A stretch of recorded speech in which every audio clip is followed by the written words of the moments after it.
नमस्कार, मैं सचिन दीक्षित एक बार फिर से आप सभी के सामने हाजिर हूं। बिजली बिल को लेकर लगातार पूरे प्रदेश में आंदोलन जारी है, आक्रोश जारी है। जनता परेशान है क्योंकि लगातार लॉकडाउन के कारण आर्थिक तंगी की मार झेल रही आम जनता कहीं ना कहीं आर्थिकता के कारण परेशान है। पैसे उनके पास इसलिए नहीं है क्योंकि लगातार लॉकडाउन के कारण बेरोजगारी हावी हो चुकी है, तो बिजली बिल कहां से भरेगा। ऐसे हालात में नितिन राउत ऊर्जा मंत्री को यह बिल्कुल नजर नहीं आ रहा है कि आम आदमी कितना परेशान है, क्योंकि उन्हें अगर नजर आता तो बिजली बिल के दाम कहीं ना कहीं कम किए जाते और जनता को राहत मिलती, लेकिन अभी तक इस पर नहीं हुआ। इसी को लेकर भारतीय जनता पार्टी लगातार प्रदेश स्तरीय और एक जिले पर प्रांत के स्तर पर आंदोलन कर रही है। इसी सिलसिले को आगे बढ़ाते हुए भारतीय जनता पार्टी ने वसई विरार में भी आंदोलन छेड़ा और होलिका दहन कर दिया उन बिलों का जिन बिलों में लगातार बिल में वो दाम लिखे हुए हैं जिसकी वजह से आम आदमी परेशान। आम आदमी उस बिल को नहीं भरना चाहता है जिसमें बढ़ोतरी के रूप में उनको जो बिल थमाया गया उनके हाथ में उसे वो नहीं भरना चाहता है। इसलिए भारतीय जनता पार्टी ने जनता की आवाज बनकर उन बिलों को होलिका दहन के रूप में उस अग्नि में समाहित कर दिया। समाहित करते हुए उन्होंने साफ तौर पे कहा, हम ऐसे बिल का भुगतान नहीं करेंगे जिसमें बिल बढ़ोतरी हो रही हो। इस पूरे मामले में जनाक्रोश था।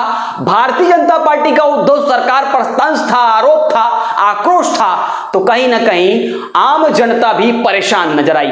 इस बीच में एक सफाई कर्मी ने भी बयान दिया। उस सफाई कर्मी का बिल देखकर हैरानी होगी। उसने साफ तौर पर बयान में कहा, विरार का रहने वाला यह व्यक्ति साफ तौर पर बता रहा है कि उनका बिल 50,000 के ऊपर आया। ये सफाई कर्मी आम आदमी है, आम तनख्वाह पाता है, कैसे भरेगा ये बिल। उनकी भी बात सुनिए। भारतीय जनता पार्टी के वसई विरार शहर के जिला अध्यक्ष राजन नाइक ने जो बयान दिया वो भी सुनिए। मनोज बारोट भारतीय जनता पार्टी के जिला उपाध्यक्ष शहर के, उन्होंने क्या बयान दिया वो भी सुनिए। इसके अलावा मुजफ्फर घनसार और महिला मोर्चा की अध्यक्ष, उन्होंने क्या बयान दिया जरा वो भी सुनिए। कोरोनाच्या काळामध्ये यांनी काहीच काम केलं नाही, पण कोरोनाच्या काळामध्ये लोकांना आलेली प्रचंड मोठ्या प्रमाणात आलेली वीज बिलं की ज्याचा वीज न वापरता आलेली बिलं खरं म्हणजे की तेही मोठ्या प्रमाणात 4-4 पट आलेली आहेत। आणि त्यावेळेला ऊर्जा मंत्र्यांनी असं सांगितलं की आम्ही 300 युनिटपर्यंत बिल माफ करू, त्यानंतर सांगितलं 100 युनिटपर्यंत माफ करू, वीज ग्राहकांना काही आम्ही थोड्या प्रमाणात सूट देऊ, अशा प्रकारे अनेक घोषणा या केल्या।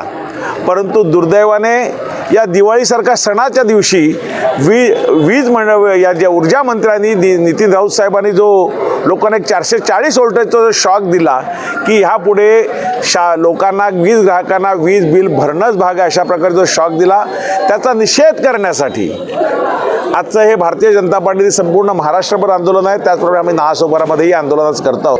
पण भारतीय जनता पार्टी स्वस्थ बसणार नाही। आमचे नेते आदरणीय देवेंद्रजी, प्रदेशाध्यक्ष आदरणीय चंद्रकांत दादा पाटील यांच्या नेतृत्वाखाली या सरकारला जाग आणण्यासाठी, या सरकारला वटणीवर आणण्यासाठी आम्ही अनेक आंदोलन जरी करावी लागली, आमच्यावर कितीही केसेस झाल्या, कितीही गुन्हे दाखल झाले, तरी भारतीय जनता पार्टी ह्यापुढेही ह्याहीपेक्षा जास्त तीव्र आंदोलन भारतीय जनता पार्टी निश्चित करेल। या तिघाडी सरकारबरोबर, या भकास सरकारबरोबर ते गेले, त्यामुळे त्या आमदाराचा इतिहासच असा आहे की इथल्या असलेल्या महाराष्ट्रात असलेल्या स्थानिक सत्ताधाऱ्याबरोबरच ते असतात। महाराष्ट्रात असलेली जे सत्ता ज्यांची आहे त्यांच्याबरोबर ते जातात, कारण सत्तेचे फायदे त्यांना घ्यायचे असतात। पण आमची मागणी अशी राहील की सत्तेचे फायदे या इथल्या वसईच्या जनतेला झाले पाहिजेत, कारण तुम्ही अपक्ष म्हणून तुम्हाला त्यावेळेला निवडून दिलं।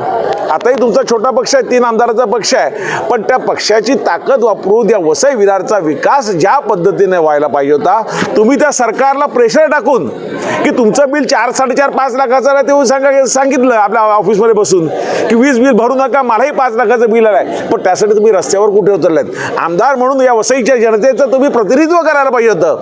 महाराष्ट्र सरकार विरुद्ध आक्रोश आंदोलन, महाराष्ट्र सरकार विरुद्ध आंदोलन करायला पाहिजे होतं, पण दुर्दैवाने या आमदारांनी काहीही केलं नाही। नालायक अधिकारियों को पूछना चाहता हूँ, जब 5.5 लाख रुपए का आमदार को जब बिल आया था तो उसके घर पे जाके तुम उसका बिल को जो है उसका कम करके आया, उसका बिल भरवा के लिया, आम जनता कहाँ जाएगी। नितिन राउत ने एक स्टेटमेंट दिया कि 2014 में 14,000 करोड़ रुपए थकबाकी थी वीज विभाग की, और देवेंद्र फडणवीस सरकार ने 5 साल के अंदर उसको 51,000 करोड़ तक पहुंचाया। और बाद में एक दूसरा स्टेटमेंट वो दे रहे हैं कि कोरोना काल में 9,000 करोड़ की थकबाकी वीज विभाग, तो टोटल मिला 60,000 करोड़ रुपया बाकी होता है। तो तो ये आंकड़ेवारी किसको दिखा रहे? मैं ये जो है उनको नितिन राउत को बोलना चाहता हूँ कि जिस दिन आपको मंत्री बनाया गया, ऊर्जा मंत्री जिस दिन बनाया गया, उस दिन आपने सवाल क्यों नहीं उठाया? आज जब जनता आपके पास हक मांग रही है, आपने जो बोला था कि 100 यूनिट तक की हम माफी देंगे, तो आपके पास जवाब देने को नहीं है, तो आप भाजपा के ऊपर उंगली उठा रहे हो आप, और साथ में इनडायरेक्टली आप भाजपा के ऊपर तो उंगली उठा रहे हो, लेकिन इनडायरेक्टली आप किसके ऊपर उठा रहे हो? आज जो तुम्हारा बॉस बन के बैठा है वो उस दिन भाजपा के साथ वो सरकार में था, तो इनडायरेक्टली आप उनके ऊपर भी उंगली उठा रहे हो। और मैं इसीलिए उनको बताता हूँ कि गलत तरीके से भारतीय जनता पार्टी के ऊपर उंगली उठाने की कोशिश मत करना, नहीं तो मैं क्या कहना चाहता हूँ समझ जाना। आपने जो जनता को वादा किया है पूरा करो, नहीं तो कुर्सी खाली करो। ये सरकार का फ्यूज ही उड़ गया है, क्योंकि पहले बोलते हैं कि 300 यूनिट हम माफ़ करेंगे, फिर बोलते हैं हम 100 यूनिट माफ़ करेंगे। 100 यूनिट भी उन्होंने किधर माफ़ किया है? ये सरकार, मुझे ऐसा लगता है त्रिमूर्ति सरकार है, इसका एक पहिया कभी इधर जाता है, कभी उधर जाता है और कभी सीधा जाता है। इसके लिए मैं कहूँगा कि यह सरकार निकम्मी है। नितिन राऊत जी को इससे इस्तीफा देना चाहिए, क्योंकि उन्होंने लाईट बिल बिल्कुल कम नहीं किया। आज हे आंदोलन संपूर्ण महाराष्ट्रामध्ये भारतीय जनता पार्टीमार्फत करण्यात येत आहे।